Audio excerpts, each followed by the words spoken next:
हमारे यहाँ ना भादों की चतुर्थी के चांद का दर्शन नहीं करते।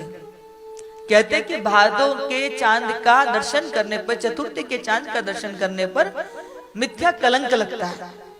कई बार आप कुछ गलत नहीं करते, लेकिन फिर भी आपको किसी झूठी बात का कलंक लग जाता है, तो भादों की चतुर्थी के चांद का दर्शन नहीं किया जाता।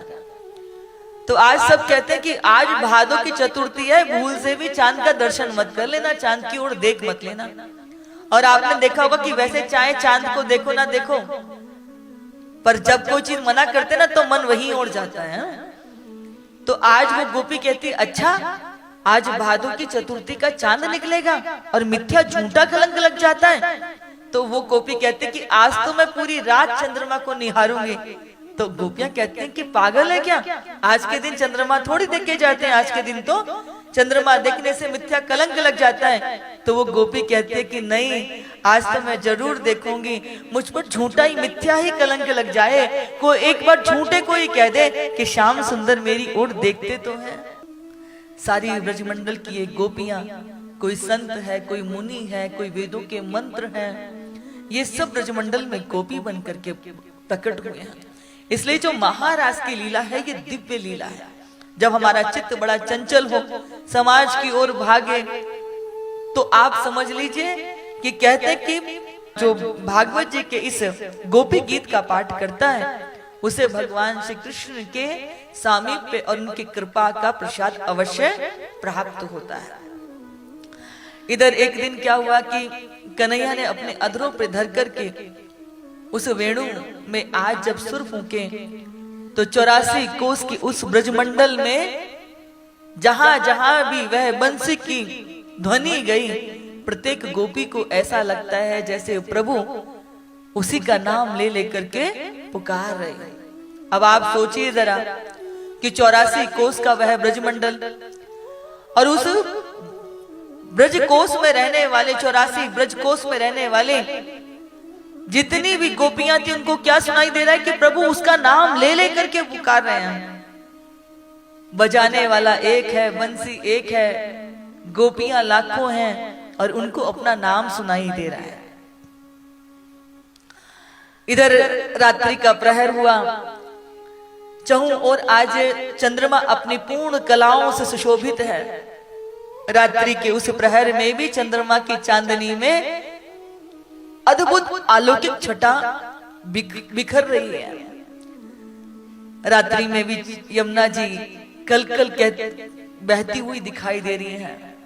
चिड़िया चहक रही थी, मोर नृत्य कर रहे थे और चंद्रमा की उस रोशनी में यमुना जी की जो बालुका है वो भी चमक रही है। और प्रत्येक गोपी को क्या सुनाई दे रहा है कि ठाकुर जी उसका नाम ले लेकर के उसको पुकार रहे हैं। कोई गोपी अपने घर में अपने बच्चे को भोजन करा रही थी, कोई सासू की सेवा कर रही थी, कोई पति की सेवा कर रही थी, अनेक कार्यों में सब व्यस्त थे। लेकिन कान में जैसे ही बंसी बजी और प्रभु उसको नाम ले लेकर के, आपने देखा होगा घर के अंदर आप कुछ भी कर रहे हैं, 2 बार कोई 3 बार आप कितना भी छोड़ के जाते हैं।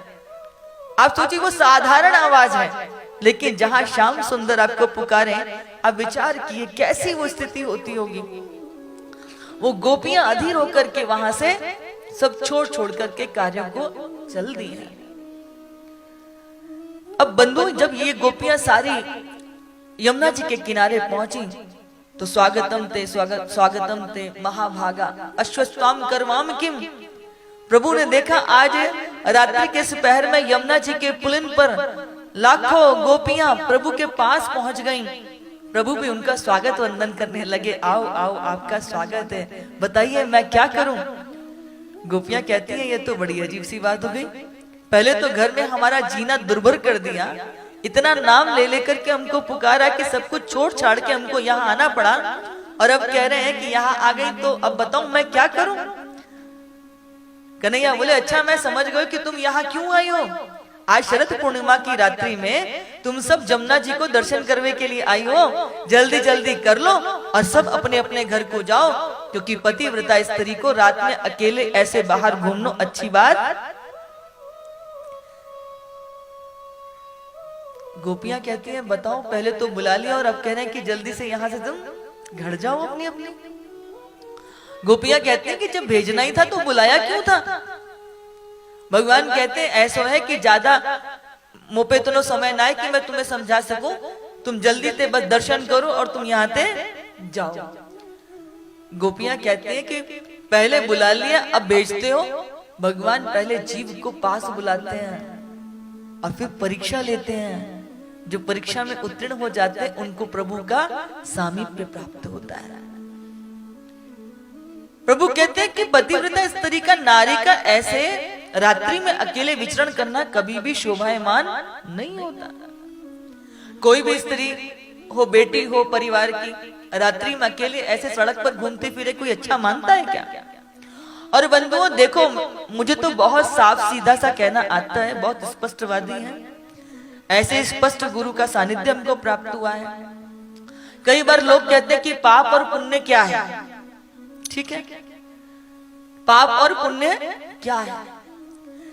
मुझे तो इतना समझ में आया है, हर किसी ने शास्त्र अपने अपने, कई बार तो लोगों ने टीकाएं भी की, पुस्तक भी लिखी, और जब कोई लिखता है तो वो अपने अनुभव का लिखता है, वो उसकी मति है, उसकी सोच है। जरूरी नहीं कि उसकी सोच मेरे लिए भी अनुकूल हो, लेकिन मन में एक भाव आता है कि आखिर ये पाप और पुण्य क्या है?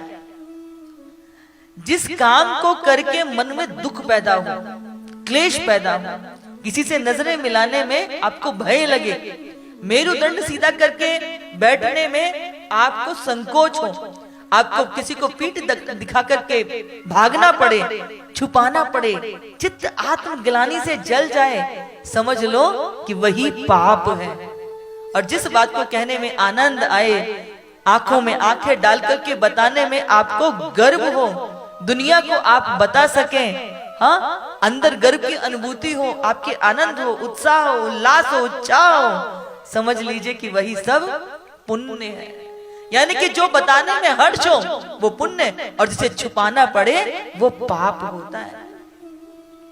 आज के कलयुग के लोग बहुत चतुरे हैं, वो सोचते हैं कि किसी को कुछ पता नहीं चलता। अरे ठीक है, नहीं भी पता चले पर तुमको तो पता है ना, तुमको तो पता है कि हम क्या कर रहे हैं। और ये बहुत छोटी सी दुनिया है, हमारे किए गए पाप हमारा पीछा नहीं छोड़ते।